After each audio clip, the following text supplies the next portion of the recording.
Howdy, everybody. Uh, Welcome to our penultimate piece that we're reading a part of for this success unit. We're going to be reading an excerpt from Outliers by Malcolm Gladwell called Marita's Bargain. In fact, it is this chapter that I have tabbed in my copy of Outliers. Marita's Bargain. It is from Outliers, a stories of success that goes into our unit about success that we are covering. This is a really good piece. It is a longer-ish piece, and we're reading this in class with the face-to-face people. So I'll give you all a couple days to go through it to kind of digest it a little bit. If you want to do it all today, you can. If you want, I'm nothing stopping you. I'm not your mom. I do recommend that you do take your time going through it, though. You don't necessarily sprint through it because it is a lot that he is kind of exploring here with his particular concept. So Malcolm Gladwell, I'll read the little biography of him so you can have at least some biographical background in case you want to look at this from a biographical perspective, how his life has shaped the way he writes this stuff. That's what a biographical approach is. We have a variety of different ways we can read literature. Most of the time it's the reader response, how you feel based on how you interact with it. But biographical is one that you could do if you want. And here's the information you need for that. Malcolm Gladwell, born 1963, was born to an English father and a Jamaican mother. Yes, he is biracial. He grew up in rural Ontario, Canada, similar to how you have grown up in rural Missouri, southeast Missouri, the rural boot hill. He is the author of several best-selling books. He is also a staff writer for the New Yorker, and he has a podcast now that he has released that is similar creative nonfiction that he explores. Gladwell typically analyzes aspects of daily life, offering intriguing ideas about social phenomena and human behavior. Marita's Bargain is an excerpt from Gladwell's third book, Outliers: Story of Success, in which he explores the reasons why some people achieve success and others don't. So, as mentioned, he is a really good author. He is one of the best that we have in the business in modern literature today. He is really good at blending his styles of writing. Later on this year, if you do have to take the English 2 EOC, they're going to require you to write an essay, and this essay is going to be a blended piece where they want you to blend elements of narrative writing, informative writing, and argumentative writing into your piece to cover the topic. What's the topic? They change the topic every year. So I don't know what the prompt is, but they are going to require you to do blended writing.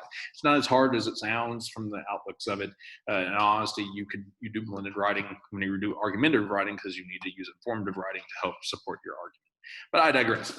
Malcolm Gladwell is a samurai. He is an expert. He is a grand master at blended writing. And so we're going to interact with this piece, and he will kind of show you how it is done. Much like you are writers, he's a writer, and you can emulate his style.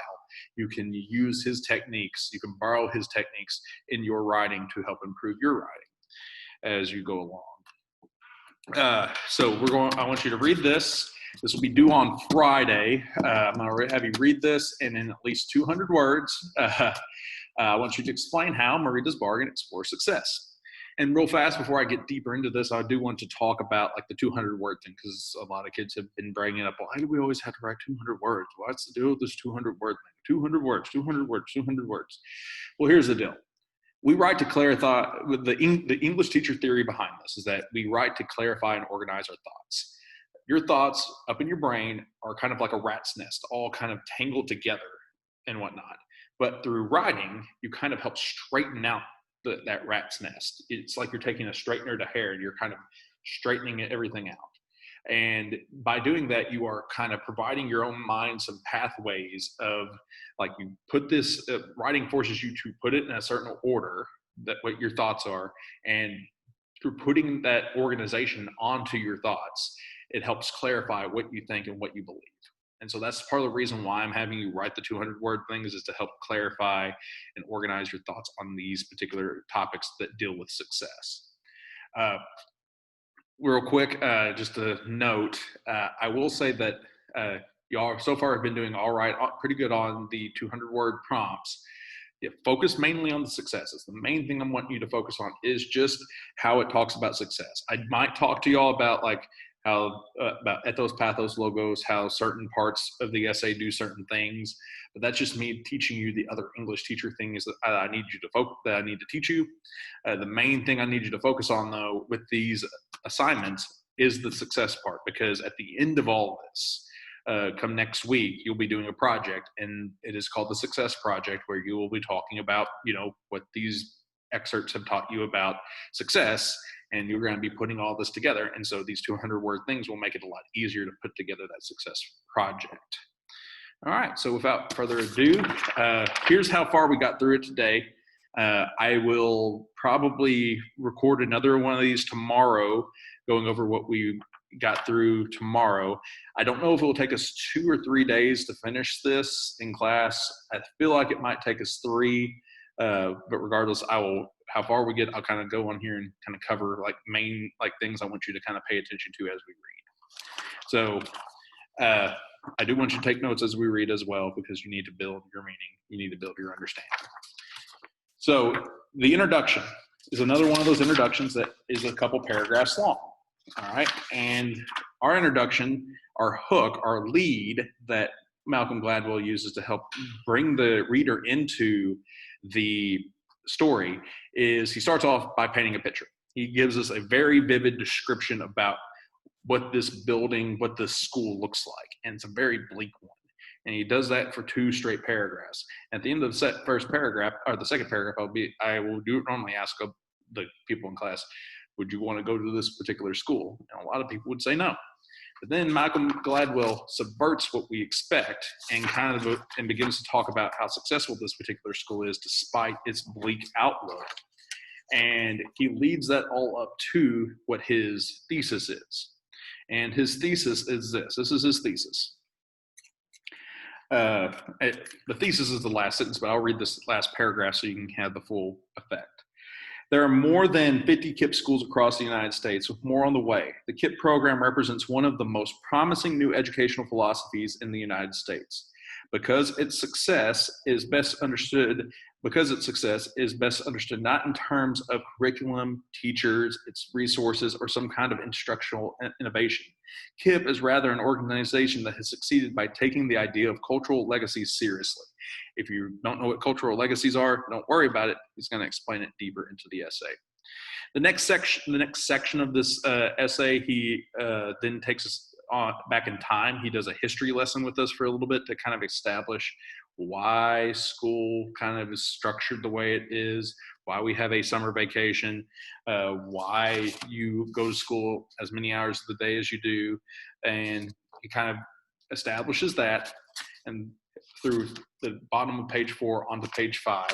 And on page 6, he does a really good transition from educational history to farming history, specifically Eastern Asia. We go from Western education to Eastern agriculture, and he does a really good transition when he does this. And here's how he does it. This idea that effort must be balanced with the rest could not be more different than Asian notions about study and work, of course. But then again, the Asian worldview was shaped by the rice paddy.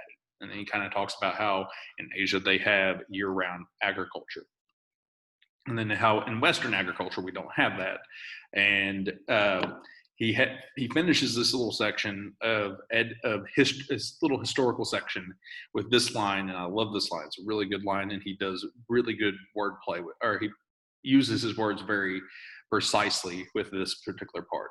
The long summer vacation, a peculiar and distinctive American legacy, has had profound consequences for the learning patterns of students of the present day. So the part that I love about this is the very beginning, the long summer vacation, a peculiar and distinctive American legacy. Peculiar, meaning that it's very unusual, which to y'all, or to all of us, summer vacation isn't unusual, but he points out this is an unusual thing. And distinctive means that not a lot of people do it. Distinctive means really only America. So peculiar and distinctive American legacy, only America has summer vacation. We're the only country that has this as a concept. Other countries will have a shorter vacation in the summer, but not the long 3-month one that y'all just experienced. Actually, y'all just experienced a 5 to 6 month one. But yes, that is the kind of the difference between us and other countries, and it's a very interesting thing. Then he goes on and starts talking about charts, which is something you do need to have practice reading, is charts. I really like how he uses charts in this. He does a really good job using them to make his point, because numbers can actually be beneficial and provide us with good information. We got to, in class, most classes, we got to right here on line 145.